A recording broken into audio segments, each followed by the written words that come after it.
On today's episode of Blatantly Honest with Makaila Nichols, I sat down with John Spencer. He's our space advisor for the Blatantly Honest Foundation. John has worked on designs for the International Space Station. He's an author with Karen L. Rugg, and together they wrote the first book on space tourism. It's called Space Tourism, Do You Want to Go? He's been quoted over 200 times on TV, radio, and other mediums. He also created the first designs for a space orbital yacht.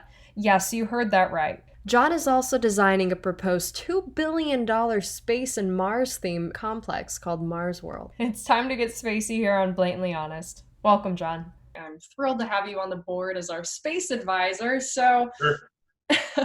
so let's start at the very beginning. I know you joined the Blatantly Honest Foundation board, which is focused around anti-bullying. Have you ever experienced bullying yourself? Boy, when I was in junior high a little bit, because the area I lived in was changing, believe it or not, was becoming more gang related. Of course, this was a million years ago. So I developed a strategy, and a lot of other kids did, to hang it out mostly in the library.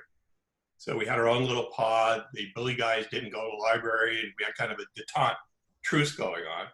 And everyone got very good at skirting around the campus, a little bit in high school, not as much in high school because we were bigger, but a little bit, nothing bad, never got in fights, but it's mostly being clever and kind of scurrying around. Understood. So you and your friends kind of like hid from all the bullying, so to speak? Right. Yeah, my physics class in high school, we had this whole pod where we had all these stuff around us, looked like laser guns. Some were actually real lasers. So no one came near us. Even other teachers didn't want to come in the place, so we were pretty fine. Oh We had God. deflectors up, screens up, whatever. So you're in a little safe physics pod. Yeah, I probably wouldn't mess with that either. That could be a little intimidating. Yeah. So yeah, it was always fun having lasers. So that really worked. Yeah. So speaking of lasers, have you always been interested in physics and lasers and space, or when did this come about? Always. I was 13 years old when Apollo 11 landed on the moon. So perfectly primed to be influenced by all that. And before that was the movies 2001. And before that, all these TV series, particularly Star Trek, the original series, which had a profound influence on my life. But I've always been a designer, sketching, drawing. My father worked at a plant where they produced paper. And he was one of the cutter guys, so he always had a lot of paper. And those things just kind of were there, watching space stuff on TV and designing stuff and all those kind of things. And fortunately, I grew up in Los Angeles, and we had pretty darn good public schools that all had science programs, really good science programs then. And I just ate it up, loved all that stuff. And we had drafting classes. So I was fortunate to have made available to me resources of teachers and studios and equipment to facilitate my personal interests. So I always felt very fortunate about that. And then later on realized I could be an outer space architect, late 70s, because I was a designing architect and loved space stuff. Then like, oh, I could be a space architect. And there weren't any space architects. So I just basically figured it all out of myself. And it's been an amazing career. And also it's all about ideas. So I'm very good with ideas and kind of master concepts. And those things have taken me around the world and to meeting enormously interesting people and building hundreds of millions of dollars of my ideas. I mean, getting them built. So it's been really a magic carpet ride kind of thing. I love it. So physics and magic carpet ride. Oh my God. Could that be real? A magic carpet one day? Oh, sure. Basically levitation, magnetic fields, and you throw the carpet in, you got it made. Oh my God, I love it. So Yeah. for those It's who actually a new idea that we should actually trademark. So you should, you better get on that. Yeah, okay. um, We have great lawyers. yeah, hey, you gotta have them, right? So as far as a space architect, for those who are listening and are going, oh my God, what is a space architect? What does that exactly mean? So I'm trained as an architect, but I always was very interested, this is back in the 70s, 80s, early 80s, in environment, sustainability. Buckminster Fuller was a great design architect who looked at the whole planet, like called Spaceship Earth, how do we manage our environmental systems? So being an architect designer, allows me to take those skill sets and interests and apply them to, and I've done it, we built it, the real space station. I got some of the first contracts to have design the interiors, real moon-based plans, Mars mission planning, Mars habitat, Mars vehicle interiors. So it's all about creating and designing and solving problems. And this is, you get to meet extraordinary people. For example, Buzz Aldrin, who was the second fellow to walk on the moon, has been my close friend for over 30 years. We've done tons of projects together, books and movie projects and designing and all kinds of things. And he's a very good designer, which most people don't know. So ideas can take you to amazing places. For example, I got to be friends with Gene Roddenberry. He actually was the creator of Star Trek. And he was an advisor on one project. We were partners on another project. I've gotten to work with Jim Cameron, the filmmaker, on a Mars movie he still plans to make. Spent years working with him. Hasn't been made yet. And lots of other extraordinary people. So I do a lot of consulting, actually, on movies and TV shows and computer games that are space future themed. But I'm also essentially, when you come right down to it, a futurist. I'm always looking 5, 10, 20, 30, 40 years down the line. I've been doing that for 40 years. So actually, we're at 40 years here. So there you go. If you wait around long enough, the stuff happens. But I've been very fortunate to be a designer, and I think ultimately being very, very curious and love learning. I tell people this funny story. I was born and raised in LA, and I say, actually, since I'm a strategic planner, made arrangements to be born in LA to save the moving cost, right? Because Los Angeles has had all of the elements that I've ever been interested in, whether it's space or science or entertainment or movies, theme parks.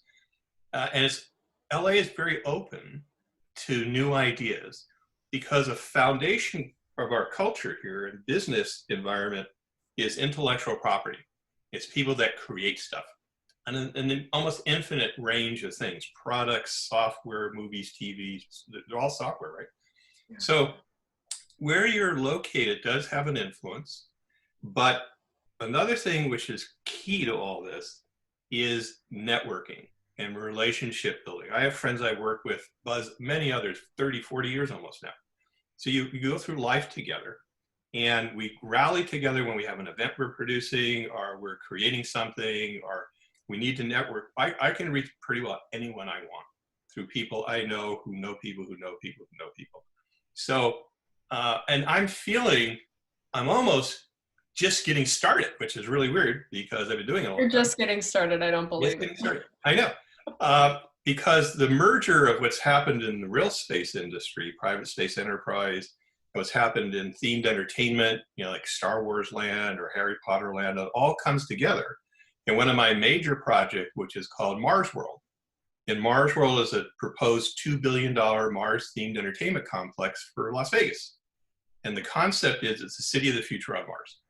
So thinking big also has a powerful influence on people paying attention to you, and the right people with the resources that you can garner together to make things happen. So real space is happening. Elon Musk wants to go to Mars, and I'm sure Elon's going to do it. He just sent 2 astronauts to the space station on a Falcon 9. And one of the magical things of all this, the things happening when Elon first maiden voyage of Falcon Heavy, and he launched his red Tesla Roadster into space. Crazy. I mean, with Starman, and the mannequin. That was one of those mind-blowing things, which was just elegant and beautiful and exciting. And he also kind of stuck it to Boeing at the same time, long story. But very interesting stuff. So you got to be a little on the edge wild to be involved in all this stuff. But that makes life far more interesting. Also, in terms of people from all over coming together, it doesn't matter who you are or where you're from, whatever. We have common interests and common passions and common goals. And it's amazing how space people and futurists can kind of come together and bond almost immediately because of these levels of common interest. I'm sure that's in other areas too and so forth. Definitely. But things are really a golden time. If anyone who's listening wants a career, get involved in space. You don't have to be a scientist. You don't have to be an engineer. I'm not a scientist, although I kind of am. I'm not an engineer, although a little bit. And I don't do math. I don't do math at all. That surprises me. Yeah, Well, I can do the best math in the world by bringing in a friend who's the best mathematician I can get a hold of, right? So it's all team building, right? No one does everything. But you can garner a team together that makes things happen. The timing to begin a career in the space, whether you want to figure out how to cook a fine meal in space, or what's space clothing, or what's space entertainment, or being a space architect, what's the interiors, being a space banker, an investment banker, it's totally open. It's a frontier you can get involved with, and we need everybody. And the best thing is people bring ideas. Definitely. So you modeled your space tourism industry after the cruise industry. Why is that? It's an ideal model. You think about it, cruise ships are big technical devices that take thousands of people into an extreme environment, the oceans, with the purpose of safely entertaining them and letting them relax and have a wonderful time away from their normal lives. That separation physically is part of the mentality of now I can relax and have a vacation. And cruise ships have engines and captains and crews and lifeboats and navigation and fuel, all those things that you can translate directly to space. So you can design spaceships. They're called ships, right? Space ship. So that's an excellent business and industry model to model after the cruise line industry. Now, eventually we'll have orbital cruise ships and cruise ships that go out around the moon and come back. I mean, that's decades in the future, and the fun stuff is to design and make those happen. In the near term, I've also developed the concept of orbital superyachts. Wow. Modeled after ocean-going superyachts. Sounds bougie. Very much.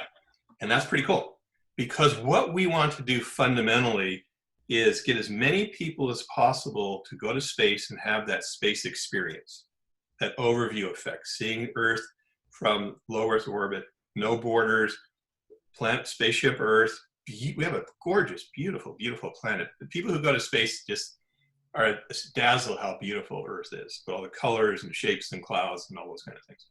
So my theory is, with the orbital superyachts, which cost $4 or $5 billion to own your own super yacht, and assembled in Earth orbit, and I have the designs, and you saw the images? I did. They were beautiful. I want one.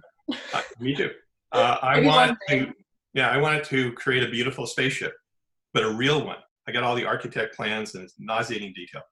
But you want the most powerful people in the world who have real influence, who can afford an orbital super yacht, or be guests on a super yacht, to go to space and have that experience, and hopefully come back with that change in attitude or refinement in attitude of making the world a healthier, better place for all. Okay. A lot of astronauts ago.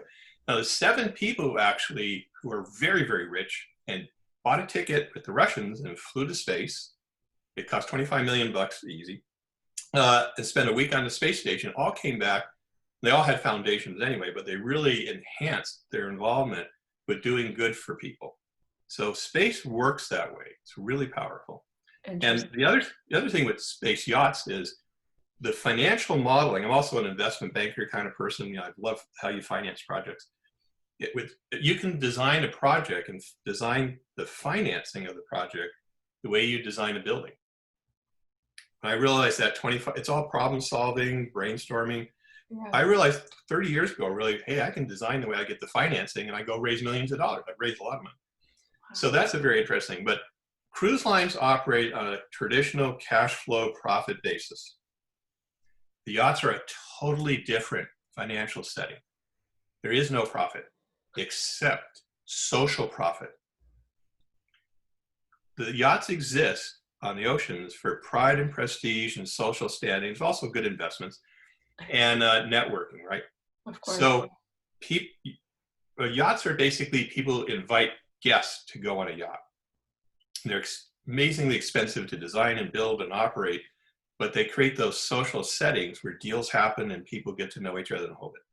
So orbital superyachts will happen, I can pretty well guarantee it, because of the pride and prestige and social standing involved in yachting, and the fact that the first person who can have an orbital super yacht would be the Neil Armstrong, essentially, of orbital super yachting, the very first.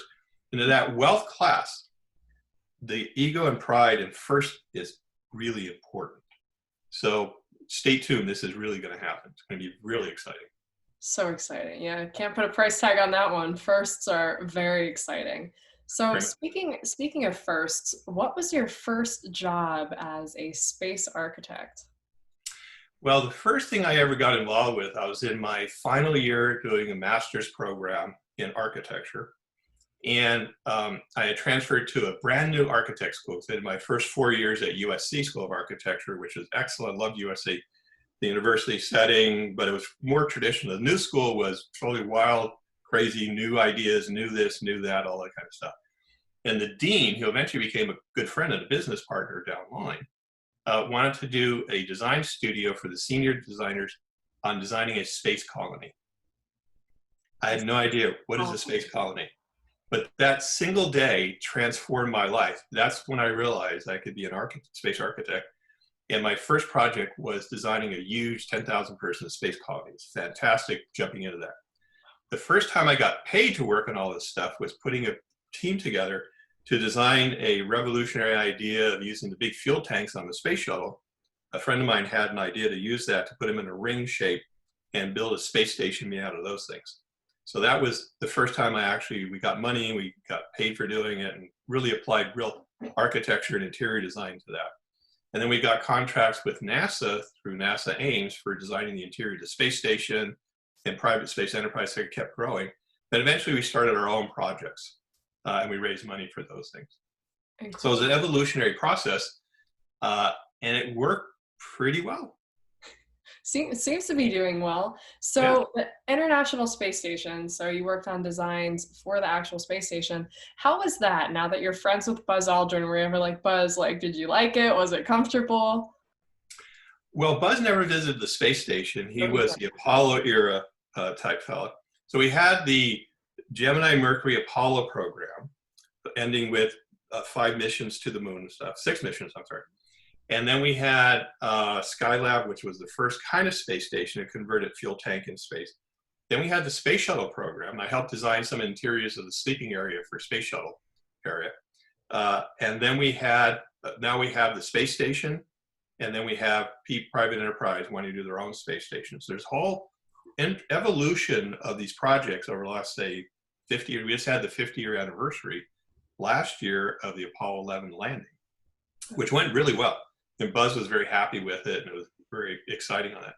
So there's been this evolution of projects, and I've been kind of going along with it the whole way. Wow. What an interesting career. Who would have ever thought? I mean, I never thought that space was going to be like the next frontier, and everyone's like, it is, and look at Epcot, look at Kennedy Space Center, and I was wrong. And it's so interesting to have, I never thought I'd have a space advisor, but here we are. So what does space tourism look like to you in the near future? There'll be people going to the International Space Station like we've done before, but this is the second wave where NASA is now a partner. In the past, NASA actually didn't like space tourism and stuff. And we flew with the Russians, and the Russians said, screw you, NASA, we're partners, and we're going to bring the people where they wait, not going to open the airlock? There's a whole backstory on that. Very interesting. Really? Oh, big backstory. Yeah. But, and that was cultural change too. From Cold War era to kind of a floating, whatever era now, private space enterprise. So that, and proving that we can launch astronauts, and what Elon has done and what Jeff Bezos, in the last decade, we have almost a dozen billionaires, and some of the wealthiest people in the world, all super smart, many of them in technical fields, all with political influence and power, investing their name, reputation, and dollars in starting space enterprise companies and space tourism companies, Richard Branson, Paul Allen, the whole gang. So that caught the interest of the general business community, like these rich billionaire guys are all getting involved in space stuff. There must be something there. Yeah. And there is.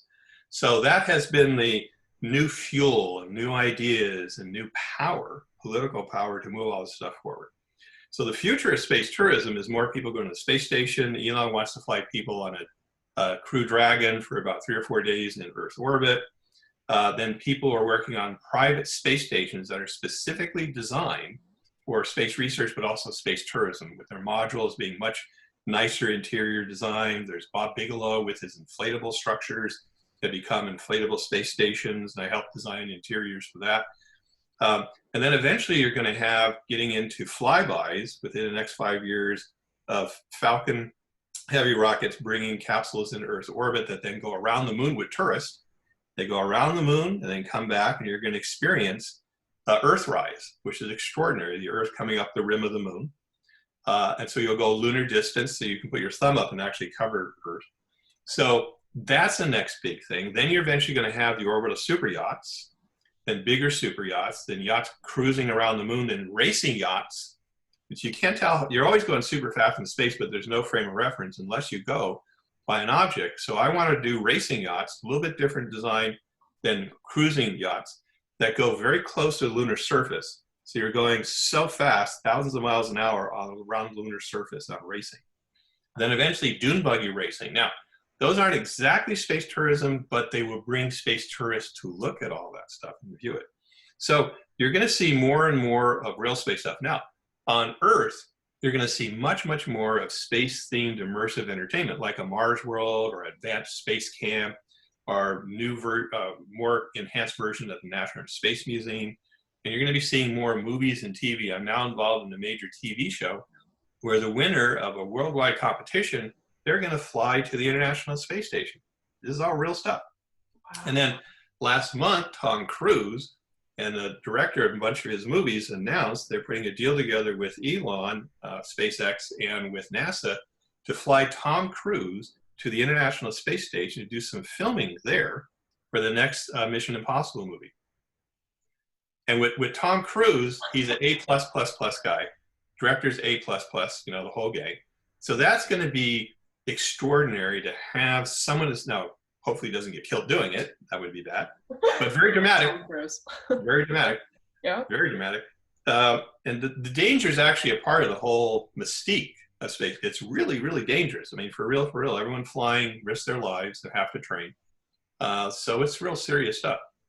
Maybe not actually as dangerous as climbing Mount Everest, but are harsh. But still, you know, you do stuff like this, you take your life in your hands. But the passion, the dream of having a space experience is so profound for most people that they'll spend the time, the money, and risk their lives to have that experience. Wow. Yeah, there could be worse ways to go, I think. There could be worse ways to go, sure. Doing something you care, love to do, and whatever, you know, why not? But the future, and that's just my vision of things. There's plenty of people with other ideas, good ideas of what space experiences could be like. But that's the whole thing. We have essentially a renaissance happening of creativity and capital resources and political power and technology matching the opportunities, merging, banging into each other, happening. So it's very, very exciting. This is the best time ever. I'm always saying now, I've been talking with a bunch of friends about this, that this new decade, 2020 to 2029, this 10-year decade is going to be seen, I believe, as the space decade. Because all this bubbling has been happening and happening and happening and starting to surge and getting bigger and bigger and bigger. And there's momentum building that will pull other things forward. As proof of concepts happen, that's great. We now have the first ever publicly held space tourism company, Virgin Galactic. They were public and they did real well in their stock. So that gets traditional investors more curious. Now they're at the curious stage. What is all this geeky, weirdo spaceship stuff, right? And now eventually that matures into a more real area, then a more real area. Then you open up capital markets for more wide range public investment in stuff. And space is sexy and fun and exciting and important. So when we get more of these things happening, you'll have a wider range of investors who are interested in this. Say, why not? This is the future. I'll invest in my grandkids. I'll buy stock here and eventually give it to my grandkids, right? So it's a golden time. It's great. And the fact that you and your group is doing a real mission, you know, not manned, but amazing. It's like, when I heard that, I went like, whoa, I gotta find out about this. So I was amazed. Yeah, I was amazed. I was going like, wait, what is that? Tell me more. Yeah, it's so exciting. We're so excited to go up into space and then back down to Earth at the end of this year, and then the moon, going past the moon, and then having the capsule onto the surface was just it's going to be great. And I think the message and the components behind it is really, why we're doing it. And I think it's just the beginning. I know for a fact it's just the beginning because building these connections like I am with you and some other people, it's just it is such not like it's an untouched field, but like for someone like me, that someone is like, oh, Makaila, you want to do stuff with space? I'm like, yeah. Like it's just very interesting. And I think space can really unite us. And speaking of, unification, you told me about the ISS and how when people are up there, it is like nothing matters except humanity. What are your thoughts on that? Well, that pretty well counts. The International Space Station is international. There are 16 countries involved in the design, development, operations stuff. Now, the main partners are the United States and Russia.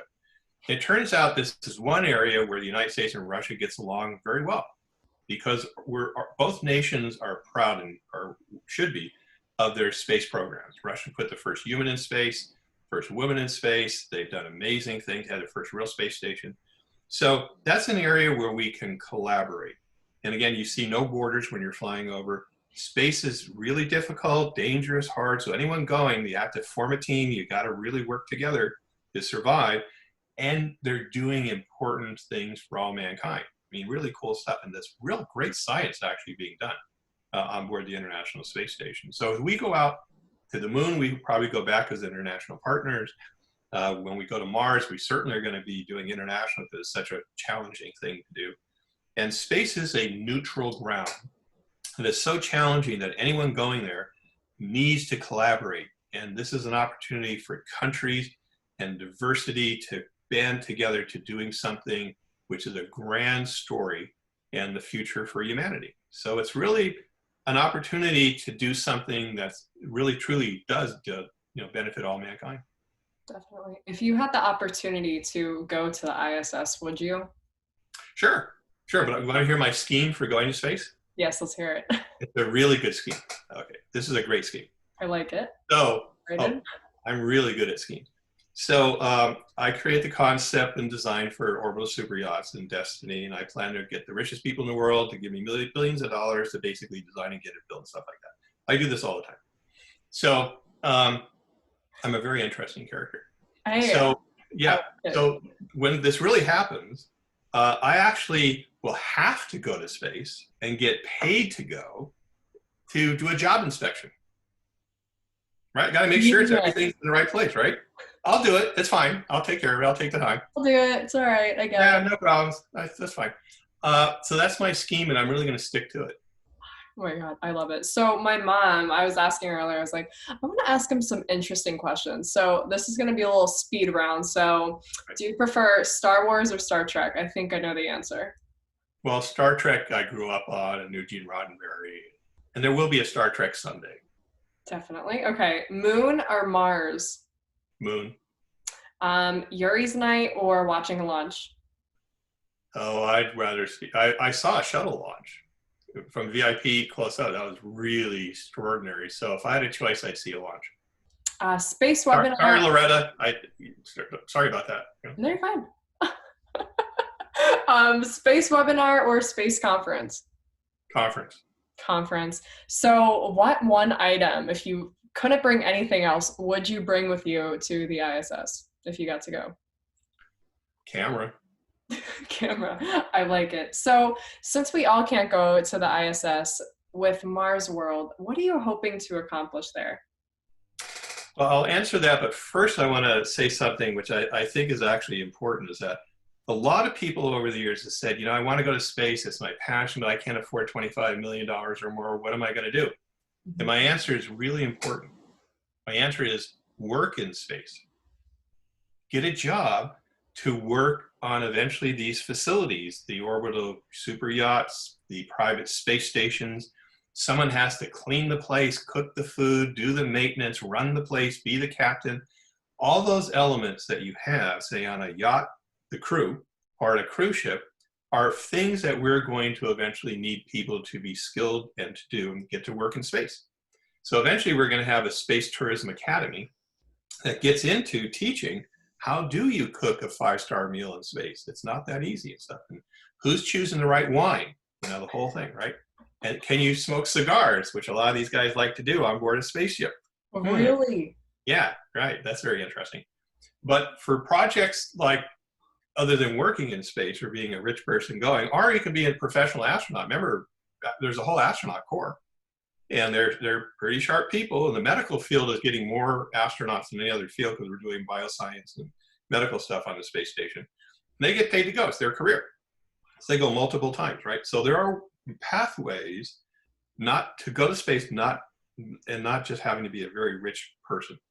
For projects like Earth-based, Mars World, and when we build that, we're going to need about 2,000 people working there as our staff and our crew members, and playing the roles of Martians, people who live on Mars in very great costumes and in character all the time, just like Disney has their people in character all the time at Disneyland. But then there are ideas of the Mars Academy, there's Space Academy, there's Space Camp, there's space museums, there's an enormous array of science and planetarium centers around the world where people spend all day talking about science and space and astronomy. There are people creating movies now, TV shows I mentioned, IMAX films. So there's a ton of ways to take your passion for space in the future and whatever field that your talent and gift is in, use that focused on space, and you'll meet extraordinary people and be part of the moving outward into the solar system, which is our destiny. Oh, great advice. Yeah, I think there's so many, especially with the youth, there's so much potential because, you know, in the future, they're going to be the ones that are going into space and doing everything. If we're still here on Earth, well, they're probably going to be God knows where. So what advice would you give to a little kid who's sitting at home and they're like, oh my God, I love space, but I don't know where to start? What advice do you have for them? Great news. There's tons of wonderful programs from NASA and some of the space groups for kids as young as 3 or 4 years old, coloring books and all that. To get your parents to get you that stuff and just start doing it. Start playing with it. Start learning about it. Again, you don't have to be a scientist or an engineer. There's a limitless number of fields that you can be involved with. And it's all about ideas and creativity, but the core is learning to work well with other people of common interest and build lifelong relationships with them. And then you can go to events. The Boy Scouts, Girl Scouts, they have little science things. There's clubs you can join. The good news is the young people are so good, so like you, social media, right? Mm-hmm. So you can have friends around the world with common interest in space and future and science. And one of the big areas that's growing right now, is space farming. Space farming. Growing of space farming that works out. Yeah, we have to feed people in space, right? If we're going to have more people going and spending a long time. So how do you grow food in space? That's a really interesting, they're doing a ton of work on that on the International Space Station and stuff. So there's just lots of resources from coloring books to getting erector sets. Lego has, here's a big recommendation. Get your parents to get you Lego sets that has some of the space elements to it. There's even, real space and Star Wars themed Legos, and learning to put things together and making stuff happen and things move around, little batteries and stuff. You see that you do something and it works. So Legos are a wonderful tool for young people to get into the mastery of creating stuff. I love it. Yeah, playing with your hands and doing that kind of stuff and seeing the satisfaction, I think will definitely help until they can actually go to space. So. Yeah, and space art is actually a whole field itself. It's been around since the beginning of space stuff. People imagining things and doing stuff. This is all real space. Now, there's a whole other universe, which is science fiction space. Mm-hmm. It's a whole other area. They've always kind of paralleled pretty nicely of real space and entertainment space going along together. So if you want to be in animation, you want to be a computer game designer, great. Design space-oriented games. How do you design a city in space, right? So many things. Space is literally the new frontier. So with you here on Earth still, you've been quoted in over 200 TV shows and newspapers, magazines. Awesome, incredible. So what is next for you on your own personal checklist? I have a paralleling path of the Mars World Project and the Space Tourism Society or Space Tourism Conference and webinars. And the resources and talents for continue to gain for both of those are all communicating this opportunity to be involved in space, but they ultimately lead to me having my own design studio, the Space Yacht Design Studio. And my goal and intention is to create the space yachting industry, and I will do that. So that's my ultimate stuff that I'm working on. Exciting, exciting. Well, you are just literally a genius, and I am so thankful for your support and all you're doing with the foundation and connecting. I know this is just the beginning, and I love the space yacht in the background, as you said that it like stuck out to me. So I'm excited to see this first space yacht. Hopefully we can find the money tree so we can have our own space yacht. Oh yeah, no, well, the money's out there, and Yeah. the motivation of being the first to own it is there, so it will happen. But what you're doing as a young person getting into this area and being smart with the podcast and social media, your moon mission, you're the future. So whatever we can do to help and guide and network you to other people, we're going to do, because we want to have you involved in your ideas. I mean, what do you think? I mean, all kinds of areas that you probably would enjoy getting involved with, writing and designing and all that. Go for it. Yeah, so many things. Yeah, space fashion, that could be a thing. The first Absolutely. fashion. And we've show. actually hosted 2 fashion shows, real fashion shows with models and makeup and lights and runway and the whole thing at conferences, and they were really pretty awesome. So we're not this next year, we're going to do that for the Space Tourism Conference, but eventually every one conference will have an absolute space fashion show. Oh my gosh. And we're going to sponsor design competitions, creative competitions, to encourage people to engage their creativity in these areas. Wow. So, and give real awards, the whole thing like that. So it totally is limitless, and it's fun. And the best thing is the people you meet and work with are really make life really worthwhile. Be you and be blatantly honest.